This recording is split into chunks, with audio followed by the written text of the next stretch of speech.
ತಾವೇ ಯೋಚನೆ ಮಾಡಿ ಹ್ಯಾಕ್ ಪ್ರಾಕ್ಟಿಕಲ್ ಅಂತ ಹೇಳಿ. ಕರಾವಳಿಗೆ ಈ ಆಗುಂಬೆ ಘಾಟು ಮತ್ತೆ ಹುಲಿಕಲ್ ಘಾಟ್ ದಾಟ್ಕೊಂಡು ಹೋಗಂತ 200 ಕಿಲೋಮೀಟರ್ ಹೋಗ್ಬೇಕು ಅಂದ್ರೂ ಕೂಡ ಸುಮಾರು 5-6 ಗಂಟೆ ನಮಗೆ ಬೇಕಾಗುತ್ತೆ. ಹೈಕೋರ್ಟ್ ಪೀಠದ ಸ್ಥಾಪನೆ ರಾಜಕೀಯ ಬೇಡಿಕೆಯಲ್ಲ, ಅದು ನಮ್ಮ ಹಕ್ಕು ಎಂದು ಸಂಸದ ಬಿವೈ ರಾಘವೇಂದ್ರ ಹೇಳಿದರು. ಶಿವಮೊಗ್ಗದಲ್ಲಿ ಹೈಕೋರ್ಟ್ ಪೀಠ ಸ್ಥಾಪನೆಗೆ ಒತ್ತಾಯಿಸಿ ಕಳೆದ ಹಲವು ದಿನಗಳಿಂದ ಶಿವಮೊಗ್ಗ ವಕೀಲರ ಸಂಘದ ಆಶ್ರಯದಲ್ಲಿ ನಡೆಯುತ್ತಿರುವ ಹೋರಾಟದಲ್ಲಿ ಭಾಗವಹಿಸಿ ಅವರು ಮಾತನಾಡಿದರು. ಮಲೆನಾಡು ಮತ್ತು ಮಧ್ಯ ಕರ್ನಾಟಕ ಲಕ್ಷಾಂತರ ಜನರ ನ್ಯಾಯ ಪ್ರಾಪ್ತಿಯ ಹಕ್ಕಿಗಾಗಿ ಪಕ್ಷಾತೀತವಾಗಿ ಒಗ್ಗೂಡಲು ಕರೆ ನೀಡಿದ ಅವರು ಭೌಗೋಳಿಕ ಸವಾಲುಗಳನ್ನು ಕಡೆಗಣಿಸಿ ಮಂಗಳೂರು ಪೀಠಕ್ಕೆ ಶಿವಮೊಗ್ಗ ಸೇರಿಸುವ ಪ್ರಸ್ತಾವನೆಗೆ ತೀವ್ರ ಅಸಮ್ಮತಿಯನ್ನು ವ್ಯಕ್ತಪಡಿಸಿದರು. ಶಿವಮೊಗ್ಗದಲ್ಲಿ ಹೈಕೋರ್ಟ್ ಪೀಠ ಸ್ಥಾಪನೆಯಾಗಬೇಕು ಎನ್ನುವುದು ನಮ್ಮ ಆಗ್ರಹ ಕೇವಲ ಒಂದು ಕಚೇರಿಯ ಸ್ಥಾಪನೆಗಾಗಿ ಅಲ್ಲ, ಅದು ನಮ್ಮ ಮಲೆನಾಡು ಮತ್ತು ಸುತ್ತಮುತ್ತಲಿನ ಜಿಲ್ಲೆಗಳ ಜನರ ಸ್ವಾಭಿಮಾನದ ಹಾಗೂ ನ್ಯಾಯದ ಹಕ್ಕಿನ ಹೋರಾಟವಾಗಿದೆ. ನ್ಯಾಯ ಎಲ್ಲರಿಗೂ ಸುಲಭವಾಗಿ ಸಿಗಬೇಕು ಎನ್ನುವ ಸಂವಿಧಾನದ ಆಶಯವನ್ನು ಸಾಕಾರಗೊಳಿಸಲು ಶಿವಮೊಗ್ಗದಲ್ಲಿ ಪೀಠ ಸ್ಥಾಪನೆಯಾಗುವುದು ಅತ್ಯಗತ್ಯವಾಗಿದೆ ಎಂದರು. ಮಧ್ಯ ಕರ್ನಾಟಕದ ನ್ಯಾಯದ ಆಶಾಕಿರಣ ಶಿವಮೊಗ್ಗ.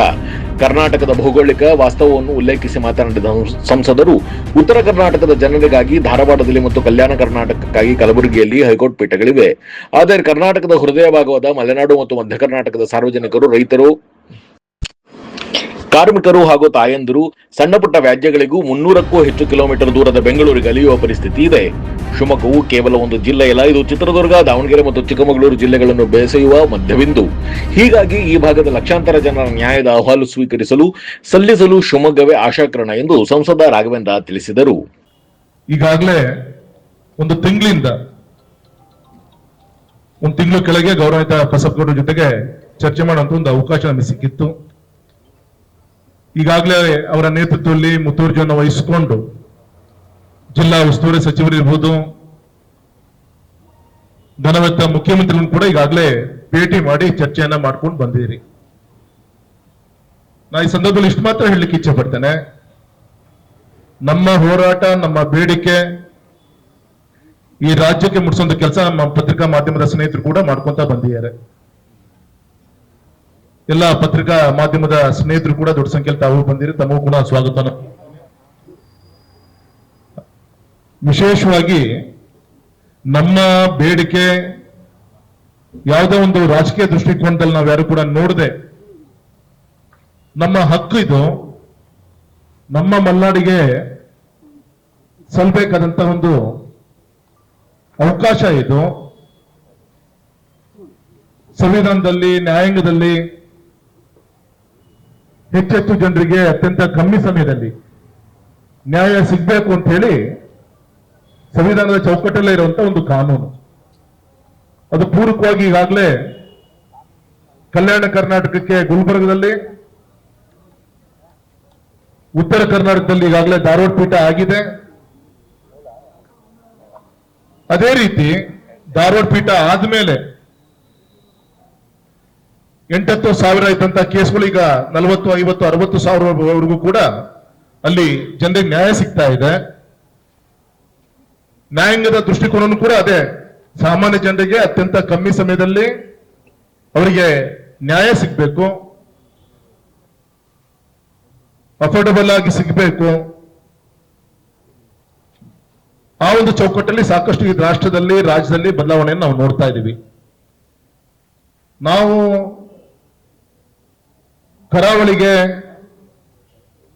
ಆಗ್ಬಾರ್ದು ಅನ್ನೋಕ್ಕಿಂತ ನಮ್ದು ಯಾರ್ದು ಕೂಡ ಬೇಡಿಕೆ ಅಲ್ಲ, ನಮ್ಮ ಮಲೆನಾಡಿಗೆ ಯಾವುದೇ ಅನ್ಯಾಯ ಆಗ್ಬಾರ್ದು. ಮತ್ತೆ ಇನ್ನೊಂದು ಕಡೆ ಚರ್ಚೆ ಆಗ್ತಾ ಇದೆ, ನಮ್ಮ ಶಿವಮೊಗ್ಗ, ಚಿಕ್ಕಮಗಳೂರು, ಮಡಿಕೇರಿ ಇದನ್ನು ಕೂಡ ಆ ಭಾಗಕ್ಕೆ ಸೇರಿಸಿ ಆ ದಿಕ್ಕಲ್ಲಿ ಚಿಂತನೆ ಆಗ್ತಾ ಇದೆ ಅಂತ ಹೇಳಿ ಅಲ್ಲಿ ಇಲ್ಲಿ ನಮಗೆ ಸುದ್ದಿಗಳು ಬರ್ತಾ ಇದೆ. ಮತ್ತೆ ಅಧಿಕೃತವಾಗಿ ಕೂಡ ಆ ದಿಕ್ಕಲ್ಲಿ ಹೋಗ್ತಾ ಇರೋದು ನಮ್ಮ ಬಸಪ್ಪಗೌಡರಂತ ಹಿರಿಯರು, ನಮ್ಮ ಶಿವಮೊಗ್ಗದ ಬಾರ್ ಕೌನ್ಸಿಲ್ನ ಸ್ನೇಹಿತರು ತಾವೆಲ್ಲರೂ ಕೂಡ ಗಮನಿಸಿ ಸಮಾಜಕ್ಕೆ ತಿಳಿಸುವಂತ ಪ್ರಯತ್ನ ಕೂಡ ತಾವು ಮಾಡಿದಿರಿ. ತಾವೇ ಯೋಚನೆ ಮಾಡಿ ಹ್ಯಾಕ್ ಪ್ರಾಕ್ಟಿಕಲ್ ಅಂತ ಹೇಳಿ. ಕರಾವಳಿಗೆ ಈ ಆಗುಂಬೆ ಘಾಟು ಮತ್ತೆ ಹುಲಿಕಲ್ ಘಾಟ್ ದಾಟ್ಕೊಂಡು ಹೋಗಂತ 200 ಕಿಲೋಮೀಟರ್ ಹೋಗ್ಬೇಕು ಅಂದ್ರೂ ಕೂಡ ಸುಮಾರು 5-6 ಗಂಟೆ ನಮಗೆ ಬೇಕಾಗುತ್ತೆ. ನಮ್ಮ ಶಿವಮೊಗ್ಗಕ್ಕೆ ಎಲ್ಲ ರೀತಿಯಂತ infrastructure development from last 5 to 10 years ಅಭಿವೃದ್ಧಿ ಎಲ್ಲದೂ ಕೂಡ ಆಗ್ತಾ ಇದೆ. ಹಾಗಾಗಿ ಈ ಸಂದರ್ಭದಲ್ಲಿ ಈಗಾಗಲೇ ನಾವು ಬೆಂಗಳೂರಿನ ಹೈಕೋರ್ಟ್ ಪೀಠದಲ್ಲಿ ನಾವು ಅದ್ರ ಕೆಳಗೆ ನಾವು ಅಡಿಯಲ್ಲಿ ಕೆಲಸ ಮಾಡ್ತಾ ಇದ್ದೀವಿ. ಹಾಗೆ ನ್ಯಾಯಸಮ್ಮತವಾಗಿ ಯಾವ ರೀತಿ ಉತ್ತರ ಕರ್ನಾಟಕಕ್ಕೆ ತಾವೇನ್ ಕೊಟ್ಟಿದ್ದೀರಿ, ಯಾವ ರೀತಿ ಕಲ್ಯಾಣ ಕರ್ನಾಟಕಕ್ಕೆ ತಾವೇನ್ ಮಾಡಿಕೊಟ್ಟಿದ್ದೀರಿ, ಸಂತೋಷ.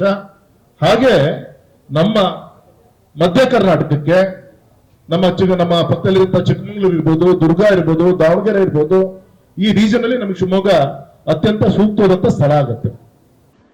ಮಂಗಳೂರಿನಲ್ಲಿ ಹೈಕೋರ್ಟ್ ಪೀಠದ ಪ್ರಸ್ತಾವನೆಯಲ್ಲಿ ಶಿವಮೊಗ್ಗ, ಚಿಕ್ಕಮಗಳೂರು ಮತ್ತು ಕೊಡಗು ಜಿಲ್ಲೆಗಳನ್ನು ಸೇರಿಸುವ ಆಲೋಚನೆಯನ್ನು ತಾರ್ಕಿಕವಾಗಿ ತಿರಸ್ಕರಿಸಿದ ಸಂಸದ ರಾಘವೇಂದ್ರ, ನಮಗೆ ಕರಾವಳಿಯ ಸಹೋದರರ ಬಗ್ಗೆ ಅಪಾರವಾದ ಪ್ರೀತಿ ಮತ್ತು ಗೌರವವಿದೆ. ಆದರೆ ಭೌಗೋಳಿಕ ವಾಸ್ತವವನ್ನು ಅರಿಯದವರು ಮಾತ್ರ ಇಂತಹ ಪ್ರಸ್ತಾವನೆ ಮಂಡಿಸಲು ಸಾಧ್ಯ. ಶಿವಮೊಗ್ಗದಿಂದ ಮಂಗಳೂರಿಗೆ ಪಶ್ಚಿಮ ಘಟ್ಟಗಳ ಮೂಲಕ ಕನಿಷ್ಠ 200 ಕಿಲೋಮೀಟರ್ ಪ್ರಯಾಣಿಸಬೇಕು. ಮಳೆಗಾಲದಲ್ಲಿ ಆಗುಂಬೆ, ಹುಲಿಕಲ್ಲು, ಶಿರಾಡಿ ಅಥವಾ ಚಾರ್ಮಡಿ ಘಾಟ್ಗಳಲ್ಲಿ ಭೂಕುಸಿತ ಮತ್ತು ರಸ್ತೆ ಮುಳುಗಡೆಯಂತಹ ಪರಿಸ್ಥಿತಿ ಸಾಮಾನ್ಯವಾಗಿದೆ. ಇಂತಹ ಜೀವದ ಹಂಗು ತೊರೆದು ಜನಸಾಮಾನ್ಯರು ನ್ಯಾಯ ಪಡೆಯಲು ಹೋಗಬೇಕೆ? ಇದೇ ಪೀಠ ಸ್ಥಾಪನೆಯ ಉದ್ದೇಶವೇ ಎಂದು ಪ್ರಶ್ನಿಸಿದ ಅವರು, ಇದೇ ಕಾರಣಕ್ಕಾಗಿ ಶಿವಮೊಗ್ಗ, ಹಾಸನ, ಮಡಿಕೇರಿ ಮತ್ತು ಚಿಕ್ಕಮಗಳೂರು ಬಾರ್ ಅಸೋಸಿಯೇಷನ್ಗಳು ಮಂಗಳೂರು ಪ್ರಸ್ತಾವನೆಯನ್ನು ಒಮ್ಮತದಿಂದ ವಿರೋಧಿಸಿ ಮುಖ್ಯ ನ್ಯಾಯಮೂರ್ತಿಗಳಿಗೆ ಈಗಾಗಲೇ ಮನವಿ ಸಲ್ಲಿಸಿರುವುದನ್ನು ಪ್ರಸ್ತಾಪಿಸಿದರು.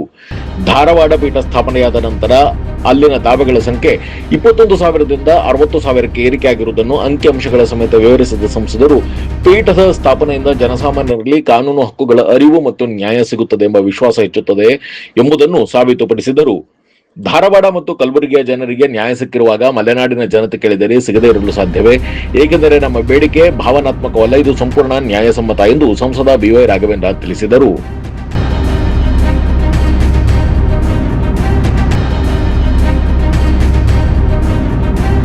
ಒಂದು ಸಣ್ಣ ಬ್ರೇಕ್ ನಂತರ ಬಿವೈ ರಾಘವೇಂದ್ರ ಏನು ಹೇಳಿದ್ರು ಕೇಳೋಣ ಬನ್ನಿ.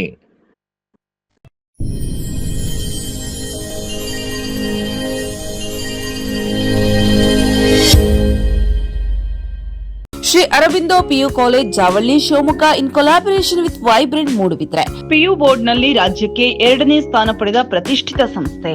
Admission open for first PUC and second PUC. Hostel facility for boys and girls. Integrated coaching for neat, JEE, KCET. For more information, contact 9482447188 8310243698.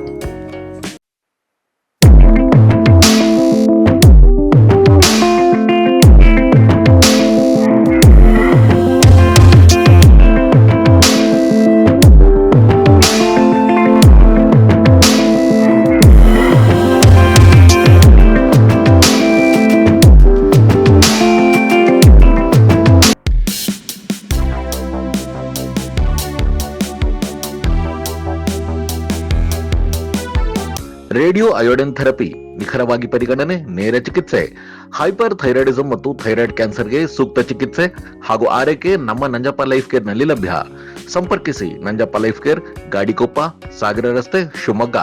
Mobile ಸಂಖ್ಯೆ 9686262990. ಸರ್ಫಾ ಕೋಟ್ಸ್,